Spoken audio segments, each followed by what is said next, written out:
नमस्कार दोस्तों, आज हम लोग इस वीडियो में सुसंगत तथ्य, जिसे इंग्लिश में रिलीवेंट फैक्ट कहा जाता है, इसे समझेंगे। तो इसे समझने से पहले भारतीय साक्ष्य अधिनियम 1872 यानी इंडियन एविडेंस एक्ट 1872 की धारा 3 में सुसंगत तथ्य को किस रूप से परिभाषित किया गया है, इसे देखेंगे। धारा 3 के अनुसार एक तथ्य दूसरे तथ्य से सुसंगत तब कहा जाता है जबकि तथ्यों की सुसंगति से संबंधित इस अधिनियम के उपबंधों में विनिर्दिष्ट प्रकारों में से किसी भी प्रकार से वह तथ्य उस दूसरे तथ्य से सशक्त यानी जुड़ा हो। अब हम लोग इस परिभाषा को सामान्य शब्दों में समझेंगे। तो इस परिभाषा में मुख्य रूप से 3 बातों पर बल दिया गया है। पहला, तथ्य, जिसे इंग्लिश में फैक्ट कहे जाते हैं। दूसरा, सुसंगत, जिसे इंग्लिश में रिलेवेंट कहे जाते हैं। तीसरा, इस अधिनियम में दिए गए उपबंधों के अनुसार आपस में सशक्त हो, यानी वे तथ्य को सुसंगत तथ्य कहे जाएंगे जो भारतीय साक्ष्य अधिनियम में दिए गए उपबंधों के अनुसार आपस में सशक्त यानी जुड़ा हो। अब हम लोग इसे एक एक करके समझेंगे। तो हम लोग सबसे पहले फैक्ट यानी तथ्य को समझेंगे। तो तथ्य शब्द को भी भारतीय साक्ष्य अधिनियम की धारा 3 में परिभाषित की गई है, जिसके अनुसार कोई भी वस्तु की अवस्था या फिर वस्तु की संबंध जो इंद्रियों के द्वारा बोधगम्य हो, जैसे कि इस चाकू पर खून लगा होना, जो वस्तु की अवस्था बता रहा है। और इस चाकू को देखने पर यह अनुमान लगाया जा सकता है कि इस चाकू के द्वारा किसी व्यक्ति की हत्या कारित की गई होगी, जो इस चाकू का संबंध बता रहा है। दूसरा, किसी व्यक्ति का मानसिक दशा, जैसे मोटिव या फिर इंटेंशन। यदि आपको फैक्ट शब्द को अच्छी तरह से समझना है तो आप प्लेलिस्ट पर जाकर वीडियो देख सकते हैं।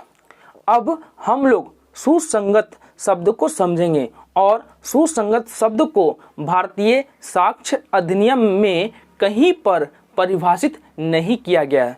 सुसंगत शब्द से अभिप्रेत 2 तथ्यों के बीच संबंध से है, और वह संबंध इस प्रकार होना चाहिए कि एक तथ्य का अस्तित्व या फिर अनअस्तित्व दूसरे तथ्यों पर निर्भर हो। यानी सुसंगत शब्द जो है 2 तथ्यों के बीच के संबंध को बताता है, और वह संबंध इस प्रकार होना चाहिए कि एक तथ्य का होना या फिर ना होना किसी दूसरे तथ्य पर निर्भर करता हो, या फिर 2 तथ्य आपस में मिलकर किसी अन्य तथ्य का होना या फिर ना होना सिद्ध करता हो। इसे एक उदाहरण के द्वारा समझेंगे।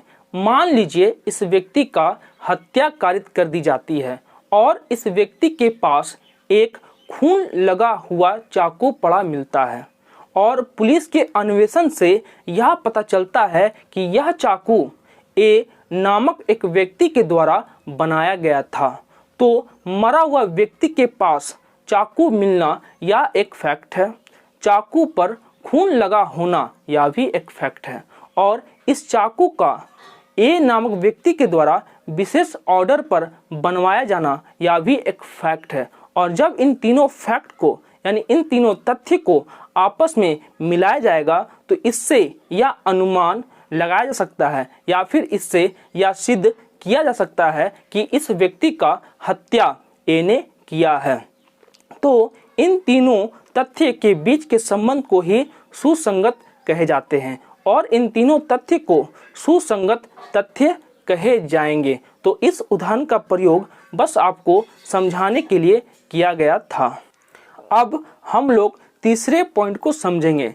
अधिनियम में दिए गए उपबंधों के अनुसार आपस में सशक्त हो, यानी केवल उसी तथ्य को सुसंगत कहे जाएंगे जो विवादक तथ्य से यानी फैक्ट इन इशू से भारतीय साक्ष्य अधिनियम की धारा 6 से 55 तक में दिए गए नियमों के अनुसार आपस में किसी न किसी रूप से सशक्त यानी संबंधित हो। यानी भारतीय साक्ष्य अधिनियम की धारा 6 से 55 तक केवल सुसंगत तथ्यों के बारे में बात किया गया है। सुसंगत का अर्थ दो शब्दों से लगाया जाता है। पहला कनेक्टेड यानी संबंधित, दूसरा एडमिसेबल यानी ग्राह्य, यानी दो तथ्यों के बीच के संबंध यानी कनेक्शन को ही सुसंगत कहे जाते हैं, जैसे कि धारा 6 से 55 तक दिए गए हैं।